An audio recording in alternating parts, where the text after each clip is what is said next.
Hi, I'm John Stevenson, and we're going to be looking at the first 5 chapters of the book of Genesis in our survey of the Old Testament.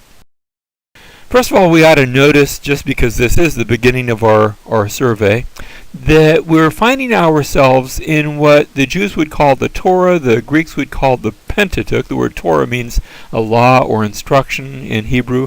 The word Pentateuch, which corresponds to the same first 5 books, is from the Greek language, and it just means the 5-part book, which this is. Genesis, Exodus, Leviticus, Numbers, and Deuteronomy. Genesis is going to be the book that starts off with the creation and takes us through the growth and development of the promise of God to his people through Abraham, Isaac, Jacob, all the way to the point where the Israelites enter into Egypt. And so it's going to begin with creation, and it will end with the Israelites going into Egypt. Exodus then is going to pick up there several hundred years later, and it will take us from the deliverance from Egypt as the Israelites come out of Egypt, and then God brings them to Mount Sinai, where there is the establishment of his covenant with them. The end of the book of Exodus will be when they finally build the tabernacle according to the commands of God, and God, as it were, the presence of God moves into the building, moves into the tabernacle. Leviticus then will take up there at the tabernacle and will give the laws of worship as to what you are to do now that you have the tabernacle. Here's what you are to do with it. The book of Numbers, you would think it's going to be about Numbers, but it's really not. The book of Numbers is going to tell us all about the wilderness wanderings while the Israelites are in the wilderness, beginning there with the tabernacle at Mount Sinai, all the way to when they are ready to enter into the promised land a good 38 years later. But before they enter in, they are given the law again, and that will be the book of Deuteronomy, where the law is given again to the new generation with a special emphasis to those who are about to enter the land. Now, we ought to also mention, concerning all 5 of these books, a theory that has been developed. I believe it's a wrong theory, called the documentary hypothesis. This hypothesis noted that early on in the book of Genesis and continuing throughout all 5 books, sometimes you have the name of God. It is, in English we sometimes refer to that as Jehovah. They didn't actually have the letter J in Hebrew, so probably sounded a little bit more like Yahweh, versus the title for God. The way you say the word God in Hebrew is Elohim. And sometimes as you're reading through, for example, in Genesis chapter 1, it says, "In the beginning God created the heavens and the earth," and the word there for God is Elohim. But then when you get to chapter 2, there's a change, and instead of God just being referred to as Elohim, he is now being referred to as Jehovah Elohim, or Yahweh Elohim, or as the Jews often say, Adonai Eloheinu, the Lord our God. And so it was noted that these different terms were used. Now, a fellow by the name of Jean Astruc, back in the 1700s, noting this diversity of names, theorized that perhaps when Moses was sitting to write down, Genesis, and later he would write Exodus, Leviticus, Numbers, and Deuteronomy, but when he was writing Genesis, those events of which he was not a eyewitness because they had taken place hundreds of years before his birth, Astruc theorized that perhaps Moses utilized 2 different sets of source documents. That is, oftentimes when even a biblical writer, when they write, they actually have certain written records before them that they are utilizing. Nothing wrong with that. The book of Joshua actually mentions one such source document, where at the time when Joshua commands the sun to stand still in Joshua chapter 10, the writer says, by the way, this is also written in the book of Jasher. And then there's a short little quote from this unknown book of Jasher. It's not a book that we knew, but it was a book that the author back then would have had, a document that he would have had at his disposal. And so Astruc is theorizing that as Moses is writing, he has at least 2 different source documents, one of which might have used the name Elohim, the other which might have used the name Jehovah, or perhaps use them both together like are found, for example, in Genesis chapter 2 and chapter 3, Jehovah Elohim. And that's entirely possible. This theory was modified a bit later by Wilhelm de Witt, who who looked at that as a way to explain not just Genesis, but Genesis, Exodus, Leviticus, Numbers. But he came to Deuteronomy, says it just doesn't seem to work there. Deuteronomy has some different things to it, and so he theorized that Deuteronomy was penned by an alternate author. So you have, when we're talking about source documents, the Jehovah author, per se, the Elohim author, and now the Deuteronomy author. I'm not sure that that theory had that much to commend itself. I think there are some differences in Deuteronomy, but when we get there, we're going to see why they are there. I think they're there for a different, altogether reason.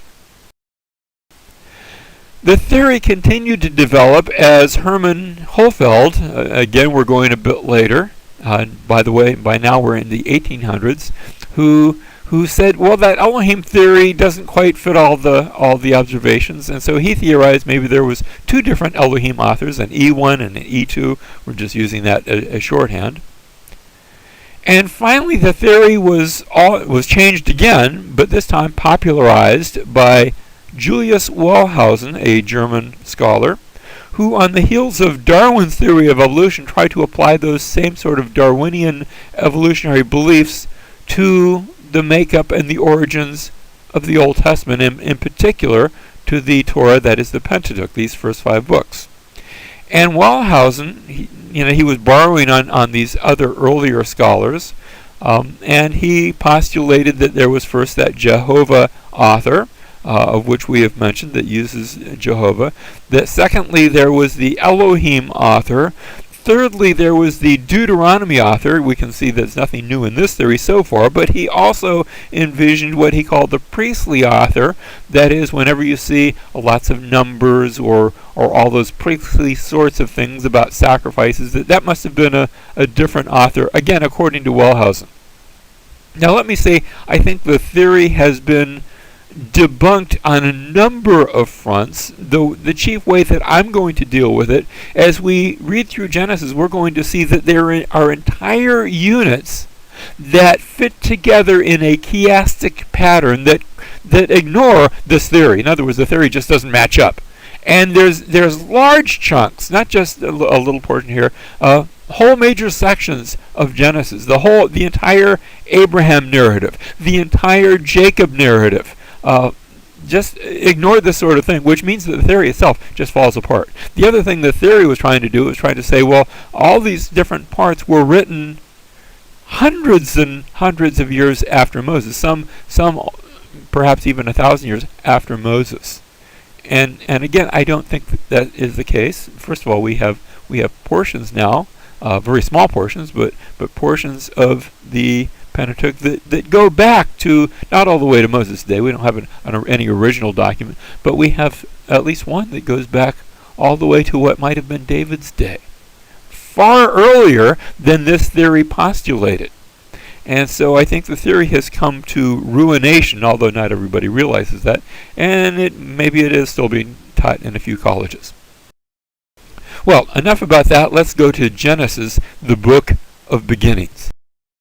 Genesis itself is divided into 2 major sections. First of all, there's chapters 1 through 11, where there are 4 major events that are predominant. And those events are the creation, the fall into sin, the flood in the days of Noah, and finally the Tower of Babel. And those are those 4 major events. You want to remember those. The second part of Genesis, beginning in chapter 12 and running to the end of the book, there's 50 chapters in Genesis, are going to have 4 people who are predominant. Now, there are other people mentioned, but these are the 4 big stories. They are Abraham, Isaac, Jacob, and then Joseph. The sons of Jacob are there, but the Joseph narrative is predominant. It takes sort of first place in that latter part. So, the first part of Genesis deals with 4 major events. The second part of Genesis deal with 4 major people. The first section is looking at the human race as a whole. Now, when I say that, there are certain parts like the creation and the fall where the human race is only dealing with 2 people. But it expands from that very quickly, and then we have the entire human race in the flood, although we're focused primarily upon Noah and his family. And again, the Tower of Babel, that's the human race as a whole. In the second section, where people are predominant, we are focused only upon the family of Abraham. We will not be looking at too many people. There are a great many people on the earth by that time, great many civilizations. We won't be looking at any of those except as they relate to the family of Abraham. The first section, chapters 1 through 11, and notice that's a shorter section, it's only 11 chapters long, it spans 2,000 plus years of history. The second section is a much shorter period, and yet there are many more chapters given over to it, so that is where the major emphasis of the book of Genesis lies, on the family of Abraham, in this much shorter period. This period, if we go all the way to the birth of Abraham to the end of Joseph, that's about 250 years. Now we start off in Genesis chapter 1, verse 1. In the beginning, God created the heavens and the earth. And we see several things. First of all, notice the who of creation. In the beginning, God created. We are not told anything about who God is, 5 points on why we know that God exists, any of that. God is assumed to exist. There is a presupposition that is presented that God is there, and we're just going to take the stance that he is there, and he creates the heavens and the earth. So God is seen initially as the creator.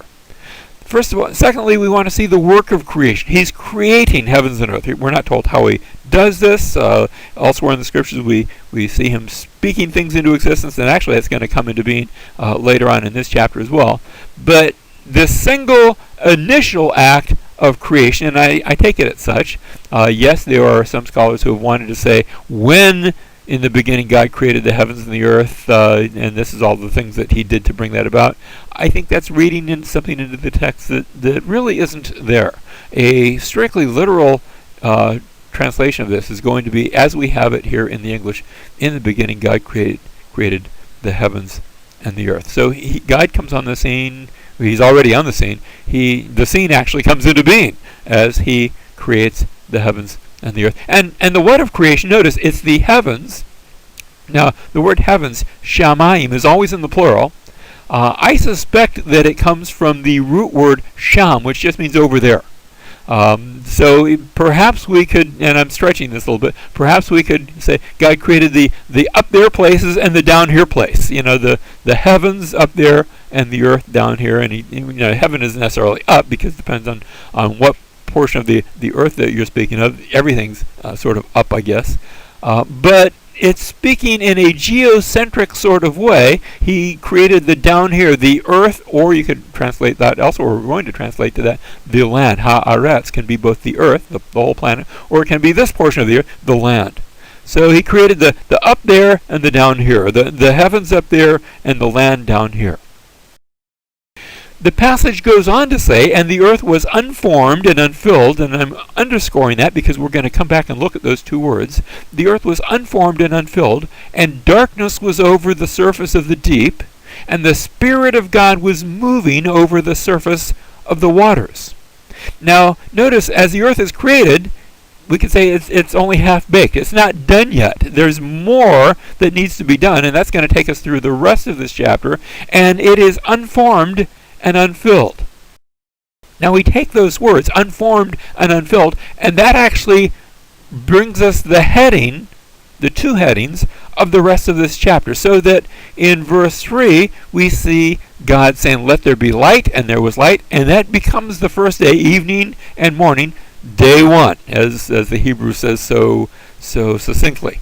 And when we come to day 2, now we see water and sky being divided, a division between the waters that are under the firmament versus those that are over the firmament, or as the New American Standard translates it, the expanse, we could say the sky. And there's a division between water and sky, and then in on day 3, dry land appears, and vegetation is brought forth. And God does all this. What he is doing on day 1 and day 2 and day 3, he is forming those things that are unformed, making division where there needs to be division between water and sky and between dry land and the seas, and bringing forth vegetation. And now on days 4, 5, and 6, he is going to fill that which he formed on day 1, 2, and 3. Let's see how this plays out. On day 4, he brings the light bearers. See how that corresponds to the creation of light, which was on day 1. Now on day 4, those things that give light, the sun, the moon, and the stars, are all described as being brought about by God. On day 5, we have the things that go in the water and the sky, which were divided on day 2. Now God fills them. He fills the water with fish. He fills the sky with birds. And on day 3, where we saw the dry land and vegetation corresponding to that, now on day 6, we have the things that go on dry land, the land animals, and mankind. So that there is a orderly pattern to the description of creation where he forms his creation, he forms that which he had made, and then he, on the days 4, 5, and 6, he fills that creation. And on the 7th day, God stops, he rests, not that because he's tired, but because he's done, the work of creation is completed. And so God rests on the Sabbath and sets that forth as a continuing observance, a continuing ordinance that's going to run us through the Old Testament, and I think it's going to run us through the New Testament too, although the nature of the Sabbath is going to change a bit because there's going to be a new creation that is going to be observed coming in the New Testament. But that's a long way away, so we're not going to go there quite yet. Now I want to focus a bit on Genesis chapter 1 verses 26 and 27, day 6, where God said, "Let us make man in our image." You notice the plural pronoun. Let us make man in our image, according to our likeness. And of course scholars have wondered, what is that plural about? Where God has been doing things, now it's true that the word God, Elohim, is itself a plural, but in almost every case, except a few places in Genesis, and this is one of those 3 places, once here in Genesis 1, once in Genesis chapter 3, once in Genesis chapter 11, but every other place we see God doing something, and then when the pronoun comes, it is, and God said, and he did this, and he did that. So it always comes, almost always, with a singular pronoun, even though the word Elohim, the word God, strictly speaking, it's plural. But because it's plural and comes with a singular pronoun when it's referring to God, then we don't think of it as God's plural, but it's rather God, but it has this plural form to it. Now, usually when we see that with the name Elohim, we don't think in terms of God's plural unless the context is giving us that.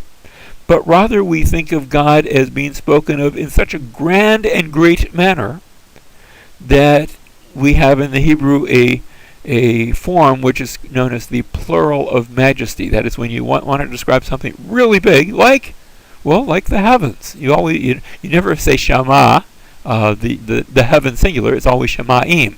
It's there and there.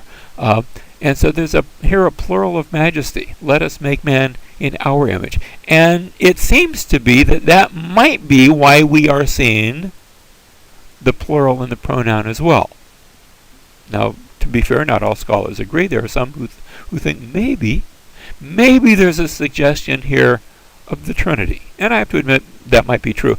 Although when Jesus wants to point out that Trinitarian idea, he's going to turn us to a different passage over in the Psalms, and when we get there, we'll look at that. So I do agree with the theology of the Trinity. I'm just not sure that this is the passage that points that out, even in hinting form. So God said, "Let us make man in our image." By the way, the Jewish idea was that maybe God was speaking to the angels.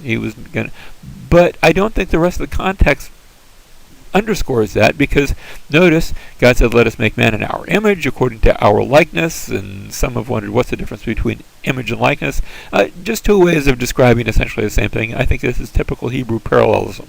According to our image, or in our image according to our likeness, let them rule over the fish of the sea, over the birds of the sky, over the cattle, over all the earth, and over every creeping thing that creeps on the earth. Verse 27, and God created man not in his image and the image of the angels, but rather God created man in his own image. And notice this time the singular pronoun. Not their own image, his own image. In the image of God he created him. Male and female he created them. So both man and woman, and this is summed up in this verse. In chapter 2 we're going to have a delineation how those divisions came to be, how God first created man, and then he created woman. But here it's all stated in one summary statement. God created man in his own image. In the image of God he created him. He repeats it just in case you didn't miss that, in case you didn't get it. He wants to emphasize it. And then male and female, he created them.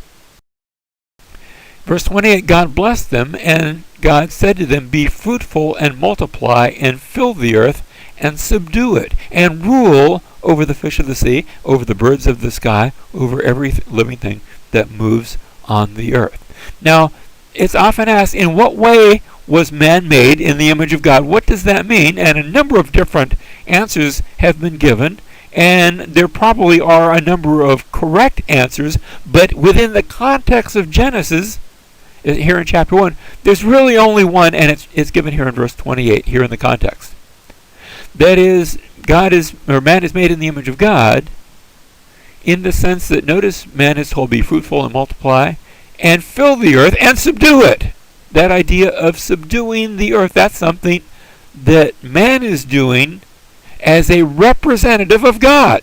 It is as if God is deputizing man. I'm putting you here in my image, and you're going to do my work. You're sort of going to act in my place as my representative, as my deputy, and you are going to rule over the earth as I rule over all creation. Notice also there's this idea of federal headship, that man is God's representative. He is head over all the earth as God is head over all creation. And that means when man falls into sin, he will be representing all the earth, so that all the earth will be said to have fallen into sin. Sin will come upon planet Earth. Romans chapter 8 talks about how the entire creation, the down here, the entire world, everything you see, labors and groans under the fall, because when man fell, creation fell as well. I also want you to see here that because man is the representative of God over creation, that man has been given a stewardship, and if he is the steward of a world that God has made, then we Christians have a basis for ecology. We ought to take care of the world with which God has entrusted us. It is not our world. It is a world that has been given to us for our safekeeping. It is God's world, and we are his stewards.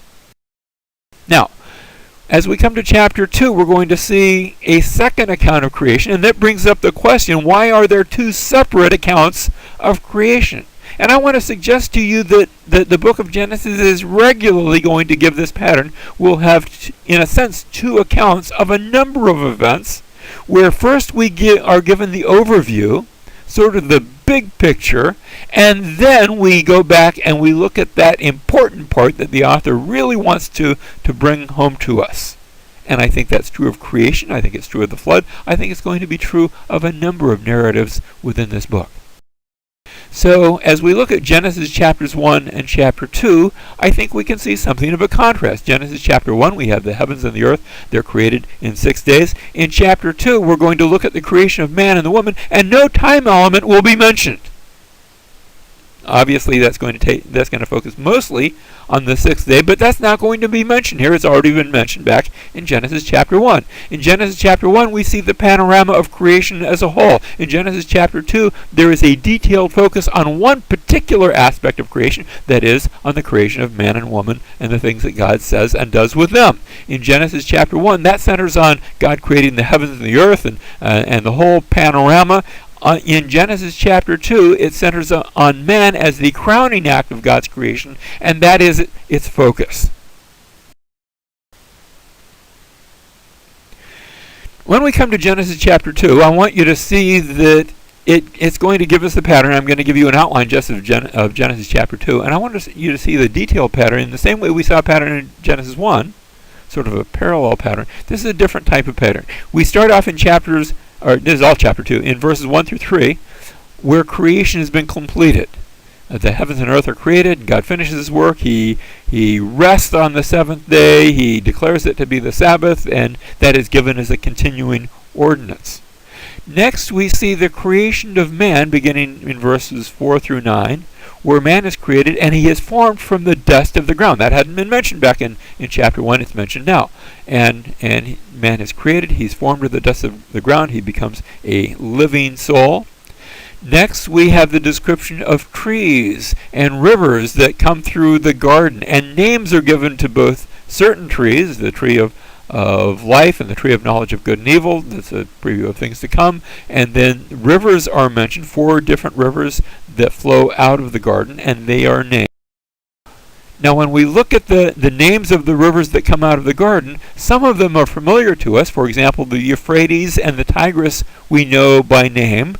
And if this is the same rivers, now it could well be that the rivers that flew out of the garden were not the same rivers that we know as the Euphrates and the Tigris, and that these 2 names were given to other rivers, maybe after the flood. If that's the case, then we would have no idea where they are. But these 2 rivers they flow side by side through the land of Mesopotamia, so they were well known to everyone living there. And notice those 2 rivers as I look toward the southeast corner of my map. I see where they come together. That's the traditional location of Eden.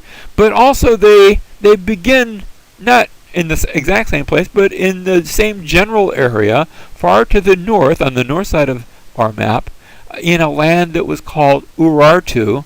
The Bible will refer to that land as Ararat. That's the place where the Ark of Noah is going to land.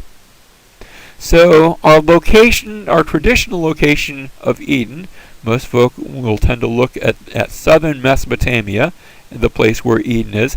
But I have to wonder sometimes, at least to consider, whether Eden might not have been meant to be located in that northern area where these 2 rivers have their source, where both the Tigris and the Euphrates begin. And frankly, I just have to say, I don't know. Our story continues where man is assigned the task of guarding and keeping the garden. That's in verse 15. And then in verse 16, we read about the forbidden fruit. So we say in verse 16, the Lord God commanded the man, saying, from any tree of the garden you may eat freely. By the way, that's including the tree of life. But from the tree of the knowledge of good and evil you shall not eat, for in the day that you eat from it, you shall surely die. The Hebrew says, dying you will die, but that's not referring to 2 deaths. That's the way you say in Hebrew. It's really going to happen. You shall surely die. So the translation is correct. It is accurate. Next we see that, and by the way, verses 16 and 17, that's the pivotal point. Next we see that man is in need of a helper, to do his task. He had been assigned the task of guarding and keeping the garden in verse 15. Now in verse 18, he needs a helper. We read that it's not good for him to be alone. God says, I'm going to make a helper for him. But the next thing that happens isn't the creation of the woman, but instead we have a naming section, again, just like we had in verses 9 through 14, where the trees and the rivers in the garden were given names. So now all the animals in the garden are brought to the man, and they are given names, and it's his job to name them.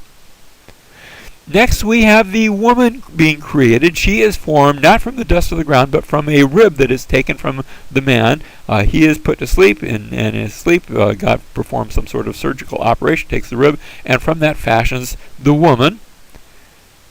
And our chapter comes to an end where, again, creation is complete. And this time we see the man and the woman. They are naked. They're unashamed. You get the idea. They're with God. They're in the presence of God. And everything is good. It doesn't say so, but you get that idea with the culmination of this chapter. Now we come to the 3rd chapter, and problems arise. Remember, the serpent enters the picture, and the serpent deceives the woman. He says, it's okay for you to eat of the tree of knowledge of good and evil. Your eyes are going to be opened, and everything will be fine. God, didn't tell the truth.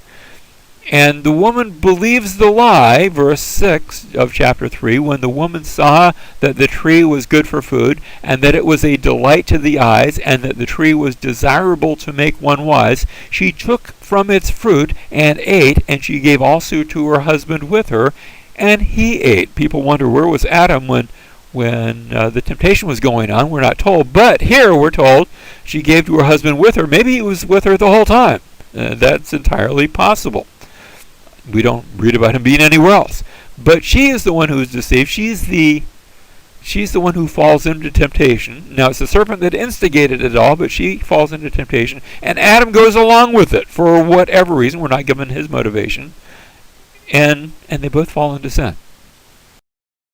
Now, what are the results from their actions of taking and eating the forbidden fruit? Well, immediately we read that their eyes were opened. There's something about them that are changed. And as you first read that, the serpent had said, if you eat it, your eyes are going to be opened and you're going to know good and evil, and you'll be like God. Well, their eyes were opened. There was an element of truth to the serpent's statement, his promise. But, one of the things that, you have lies and then you have really bad lies, and then you have half-truths, which are lies that are dressed up as if they're the truth. And that's what the serpent had told. He had told a half-truth, a partial truth. Where it's true that their eyes were open, but they weren't like God. They were actually fallen now in a way very different from God. And God shows up, and he questions first of all, the man and woman they're hiding. They're trying to do fig leaves and things like that. But he questions them, and then he questions the serpent, and then he says to the serpent, I will put enmity between you and the woman, and between your seed and her seed, and he, that is the seed of the woman, he shall bruise you on the head, and you shall bruise him on the heel. Notice the seed. Normally we think of seed as can refer to a bunch of people, and that's true, but ultimately the seed is going to come down to one person. He shall bruise you on the head, and you shall bruise him on the heel. Now, this is going to set up a contrast that runs through the rest of the Bible. We're going to see how it runs through the rest of the Bible, but first I want you to see how it runs through the book of Genesis. The seed of the serpent versus the seed of the woman. I said ultimately that's one person. Ultimately, the seed of the serpent is the one that I believe, even though he's not mentioned anywhere in the book of Genesis, I still believe he was the power behind the serpent, because, serpents can't talk. Not sure if they could even talk back then. But this serpent was able to. And I think the reason why is because there was a power behind the serpent. And you don't see who he is until you get all the way to the book of Revelation, chapter 12, where the book of Revelation in chapter 12, it talks about that old serpent, the devil. And so I think the power behind the serpent was Satan. But Satan's not named anywhere in the book of Genesis. And so we have the seed of the serpent, ultimately one individual, one person, if I can call him that. And ultimately, I think the seed of the woman is ultimately going to point to the seed, the he, who will do that crushing. I think it ultimately points to Jesus Christ. However, before I get there, I want you to see how a pattern plays out in the book of Genesis. You see, I go to the next chapter and I have Cain and Abel being born. And it's not too long before there is a conflict taking place, not on Abel's part, but on Cain's part, where Cain kills Abel. And of course the question comes out, how is the Cain and Abel narrative related to the larger story of Genesis? It is setting forth a pattern between two seeds, because even though both of these sons, Cain and Abel, are born from Adam and Eve, there is a sense in which we can look at Cain as, spiritually speaking, not physically, but spiritually, he is the seed. So we have Abel on the one hand, representing the seed of the woman, and Cain, even though he's Abel's brother, even though he's also born of the woman, physically, but spiritually speaking, he's acting very serpent-like, if I can call him that. He's acting the part of the enemy of the seed of the woman.